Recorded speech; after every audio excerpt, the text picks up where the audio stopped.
إن الحمد لله صلى وسلم على نبينا مصطفى محمد صلى الله عليه وسلم وعلى آله وصحبه أجمعين أما بعد أعوذ بالله من الشيطان الرجيم بسم الله الرحمن الرحيم സൂറ അൻ-നിസാ 64-ാമത്തെ വചനത്തിന്റെ വ്യാഖ്യാനം നോക്കൂ നിങ്ങൾ.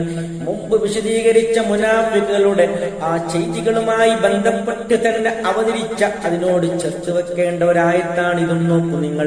വമാ അർസൽനാ മിൻ റസൂലിൻ വമാ അർസൽനാ നാം അയച്ചിട്ടില്ല മിൻ റസൂലിൻ ഒരു റസൂലിനെയും നാം അയച്ചിട്ടില്ല ഇല്ലാ ലിയുതഅ ബിഇذനില്ല അല്ലാഹുവിന്റെ അനുമതി പ്രകാരം അനുസരിക്കപ്പെടാൻ വേണ്ടിയല്ലാതെ ഒരു റസൂലിനെയും നാം അയച്ചിട്ടില്ല എന്ന് പറഞ്ഞാൽ വിശ്വാസികൾ എല്ലാ കാലത്തും എല്ലാ റസൂലുമാരെയും നിരന്തരം അനുസരിക്കണം.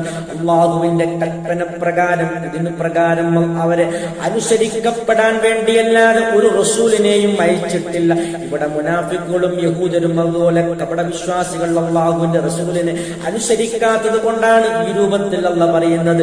വലു അന്നഹും അവരായെങ്കിൽ എന്ന് പറഞ്ഞാൽ അവരായെങ്കിൽ നന്നായേനെ എന്നാണ് പറഞ്ഞതിന്റെ അർത്ഥം.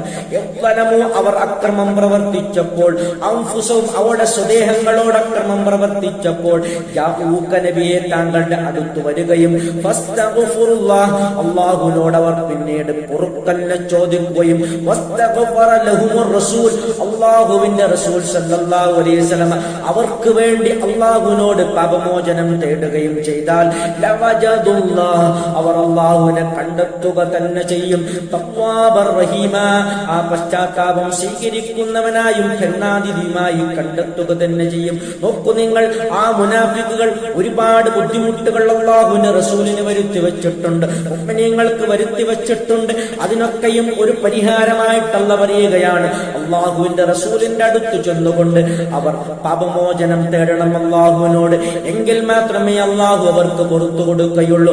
ഈ രൂപത്തിൽ അല്ലാഹുവിന്റെ റസൂലിനോട് ചെയ്ത ആ കെടുതിക്ക് പകരമായി അല്ലാഹു സുബ്ഹാനഹു തആല അല്ലാഹുവിന്റെ റസൂൽ സല്ലല്ലാഹു അലൈഹി വസല്ലമയുടെ സമക്ഷത്തിൽ വന്നുകൊണ്ട് അല്ലാഹുവിനോട് പാപമോചനം തേടണം. അത് മാത്രമല്ല അല്ലാഹുവിന്റെ റസൂലും അവർക്ക് ശുപാർശയായി പാപമോചനം തേടണം.